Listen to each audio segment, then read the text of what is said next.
Hello আমি শ্রবণা মায়ের ছাদ বাগানের মেকওভার সিরিজের পার্ট 7 নিয়ে চলে এসেছি। তো চলো শুরু করা যাক। আগের দিনের মতোই আজকেও যে টবগুলোতে রং করব ওগুলো মা আগে থেকেই পরিষ্কার করে রেখেছে। আর এই হচ্ছে রং কমপ্লিট হয়ে যাওয়া টবগুলো। কি সুন্দর লাগছে না পাশাপাশি দেখতে, সব একই কালার। প্রতিদিনের মতো আজকেও আমি কোমর বেঁধে বসে পড়েছি রং করার জন্য। প্রথমে এই রংগুলো দেখে নিচ্ছি।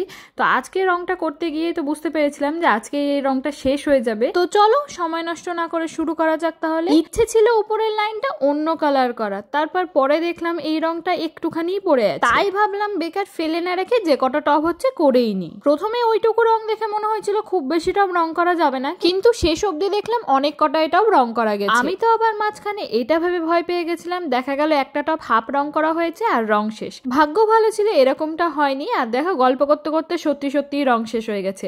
তো খুলে নিলাম নতুন রঙের শিশি। নতুন না, সবই পুরনো রং, তাও আমাদের কাছে তো নতুনই হলো, কি বলো? আচ্ছা, তোমাদের যে বলেছিলাম গেস করতে পরের দিন অন্য কোন কালারটা করব, তোমরা কি গেস করতে পেরেছিলে যে ওটা এই কালারটা হবে?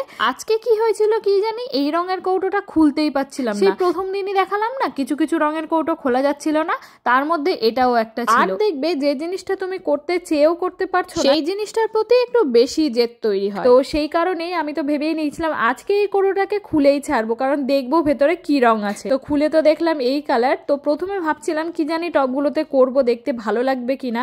করার পরেও একটু কনফিউশনেই ছিলাম, কিন্তু এর সাথে কন্ট্রাস্টে যে কালারটা দিয়েছি সেটা দেওয়ার পর আমার আর কোনো সন্দেহ ছিল না যে এটা দেখতে ভালোই লাগবে। তো তোমরাও দেখে নাও যে এর কন্ট্রাস্টে দিয়েছি আমি একটা নীল কালার, যেটা ক্যামেরাতে হয়তো খুবই হালকা লাগছে, আর যখন আমি রংটা করছিলাম তখনও খুব হালকাই লাগছিল, কিন্তু শুকোনোর পর রংটা আর একটু ডিপ হয়ে যাবে। এটা কোন কালারটা বলো তো? এটা হচ্ছে আমার ঘরের নীল কালারটা, মানে যে কালারটা আমি নিজে থেকে পছন্দ করেছিলাম যে আমার ঘরে একটা দেওয়াল পুরোটাই নীল হবে। নীল কালার আমার বরাবরই খুবই পছন্দের, তো এটা হচ্ছে সেই কালারটাই, ওই জন্য এই কালারটা করতেও আমার বেশ মজাই লাগছিল। আজকের মতো কাজ আমার এখানেই শেষ। টবের এই নতুন কালার কম্বিনেশনটা তোমাদের কেমন লাগলো কমেন্টে লিখে জানিও অবশ্যই। এই হচ্ছে আজকের ফাইনাল লুক। তাহলে দেখা হচ্ছে পরের ভিডিওতে। আজকের মতো এখানেই টাটা।